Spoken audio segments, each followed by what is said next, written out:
VD. സതീശനെ മുഖ്യമന്ത്രിയായി Congress high command പ്രഖ്യാപിച്ചതിൽ ആഹ്ലാദവുമായി UDF പ്രവർത്തകരും നേതാക്കളും.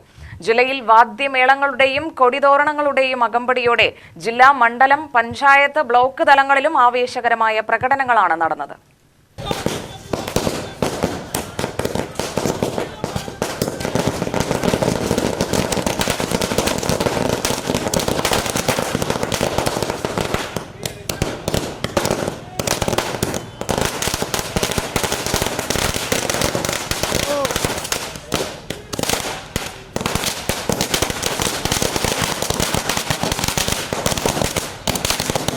പാലക്കാട് ജില്ലാ കോൺഗ്രസ് ആസ്ഥാനത്തു നിന്ന് ആരംഭിച്ച പ്രകടനത്തിൽ നിരവധി കോൺഗ്രസ്, മുസ്ലിം ലീഗ്, കേരള കോൺഗ്രസ് പ്രവർത്തകർ പങ്കെടുത്തു.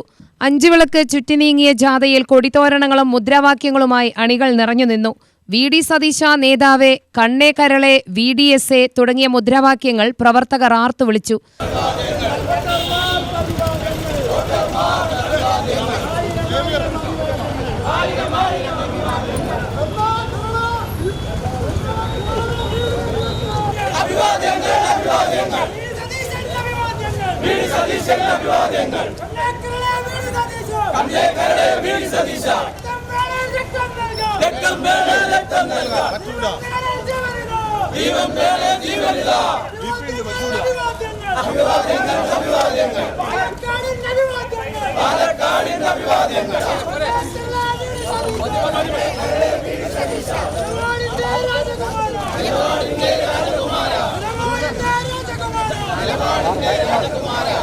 ബാൻഡ് വാദ്യങ്ങളുടെയും പടക്കങ്ങളുടെയും അകമ്പടിയോടെയായിരുന്നു പലയിടത്തും ആഹ്ലാദ പ്രകടനങ്ങൾ.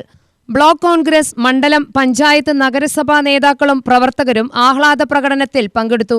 ചിറ്റൂരിലും ആലത്തൂരും നെന്മാറയിലും ഒറ്റപ്പാലത്തും മറ്റും ആഹ്ലാദ പ്രകടനങ്ങൾ നടന്നു.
ഒരു വർഗീയ ശക്തികളുടെയും തിണ്ണനിറങ്ങാൻ ഒരു തെരഞ്ഞെടുപ്പ് കാലത്തും പോവില്ല എന്ന നിലപാടെടുത്ത നേതാവിന്റെ പേരാണ് വി.ഡി. സതീശൻ എന്നത്. ഈ നാട്ടിൽ എത്രയോ ജാതി മത സംഘടനകളുടെ നേതാക്കളുണ്ട്. തെരഞ്ഞെടുപ്പ് കാലഘട്ടമാകുമ്പോൾ രാഷ്ട്രീയ നേതാക്കൾ മത നേതാക്കന്മാരുടെ വരാന്തകളിൽ പോയിരുന്നു കൊണ്ട് അവരെ കാണാൻ വരി നിൽക്കുന്ന കാലഘട്ടത്തിലാണ് അത്തരത്തിൽ ഒരു മത നേതാവിന്റെയും വീട്ടുവരാന്തയിൽ കാവലിരിക്കില്ല എന്ന് പ്രഖ്യാപിച്ചുകൊണ്ട്, ഒരു വർഗീയ ശക്തിയുടെയും വോട്ട് വേണ്ട എന്ന് പ്രഖ്യാപിച്ചുകൊണ്ട് കേരളത്തിലെ ജനമനസ്സുകളിൽ ഇടം പിടിച്ചുകൊണ്ട് ടീം UDF ഉജ്ജ്വലമായ വിജയമാണ് 102 സീറ്റോടുകൂടി ഇവിടെ നേടിയിട്ടുള്ളത്.